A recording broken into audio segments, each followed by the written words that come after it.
have always fascinated those with a little extra vision. In 1626, the pioneering English scientist Francis Bacon tried stuffing chickens with snow to keep them fresh. It might have been a breakthrough, but Bacon caught a chill and died. A couple of centuries later, an eccentric Oxford professor served his guests mammoth steaks, which had been defrosted from a beast frozen in Siberia for 12,000 years. As far as we know, none of his guests got sick. Finally, in 1916, frozen food made real progress thanks to a part-time trapper, explorer, taxidermist, naturalist, cook, and inventor named Clarence Birdseye.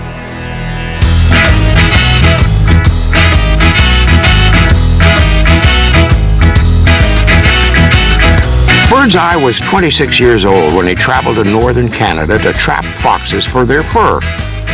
In Labrador, he realized that seal meat, caribou steaks, and especially fish frozen in the sub-zero cold tasted fresh when they were thawed and cooked weeks or even months later. Birdseye had discovered flash freezing. The key was the deep Arctic cold. Commercial freezing at the turn of the century couldn't get down to super cold temperatures. Foods frozen slowly developed large ice crystals, which ruined the texture and taste. Even New York State decided that frozen food was too nasty to serve to prison inmates in Sing Sing.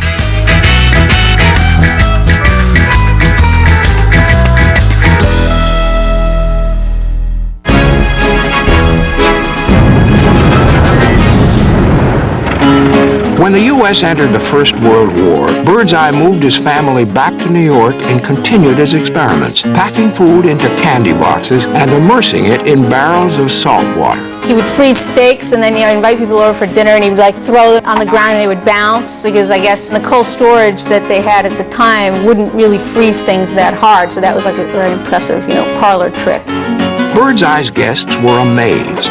In 1920, an electric refrigerator still cost around $600, about half the average annual salary in the U.S. Most people still stored their food in real ice boxes, cooled by a real chunk of ice. It was, in fact, a testament to one's wealth and affluence if you did own, prior to World War II, one of these electric refrigerators or ice boxes that did not need to have a block of ice put in there. But these ice boxes couldn't get cold enough. They couldn't freeze foods. Birdseye's idea was not catching on. Undeterred, he borrowed against his life insurance policy and opened the General Foods freezing plant in the fishing port of Gloucester, Massachusetts. He began quick freezing slices of fish and meat between metal plates cooled with salt water. And fish, which is inedible unless it's kept very, very fresh. For most Americans who do not live on the East Coast or the West Coast or Florida, do not have access to fresh fish or very good fish. So freezing fish made eminent sense. Birdseye also froze the occasional goose, and that was a lucky thing. By chance, Marjorie Merriweather Post sampled a goose frozen by Birdseye. She was the daughter and heir of the cereal tycoon C.W. Post. She was buying up food processing companies, and she figured that Birdseye's outfit was poised to change America.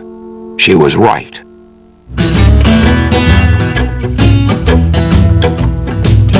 In Birdseye's day, cooking was so time-consuming that most married women spent the equivalent of a full work week just preparing food. Marjorie Post saw such a big future in frozen food that she bought Birdseye out, took over his freezing operations, and changed her company's name to General Foods. But even a big-time operation had problems selling the so-called frosted foods. Between 1920 and 1930, American refrigerator sales had gone from about 5,000 a year to 1 million, but they still didn't have self-contained freezers. Almost half of America still didn't even have electricity. And it wasn't only customers who needed freezers. that was one big problem of trying to sell it, because the grocers didn't want to have to invest in all this expensive equipment. And the people who were used to just any frozen food that they had tried before was not very good quality, so they weren't too thrilled with it either.